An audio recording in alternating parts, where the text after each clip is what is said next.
ಬನ್ನಿ ಸರ್.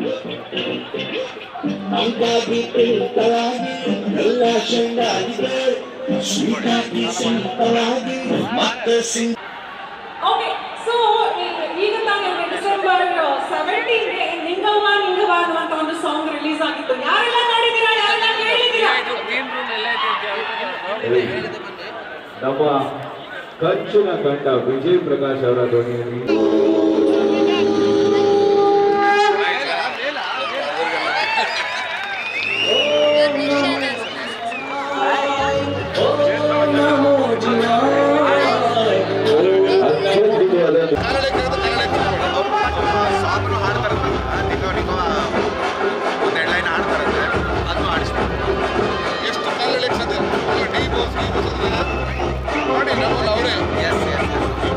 ಸ್ವಾದಿಷ್ಟತೆಯ ಸ್ವಾದ, ತಾಜಾತನದ ಆಹ್ಲಾದ, ಉತ್ತಮ ಆರೋಗ್ಯ ಮತ್ತು ಹೆಚ್ಚಿನ ರೋಗ ನಿರೋಧಕ ಶಕ್ತಿಯ ವೃದ್ಧಿಗೆ ಈಗ ನಿಮಗೆ ಸಿಗುತ್ತಿದೆ ಉತ್ತಮ ಗುಣಮಟ್ಟದ ಪೌಷ್ಟಿಕಾಂಶ Shri Vaidik millet health mix. ಇದು ಸಿರಿಧಾನ್ಯಗಳ ಸಂಪತ್ತು.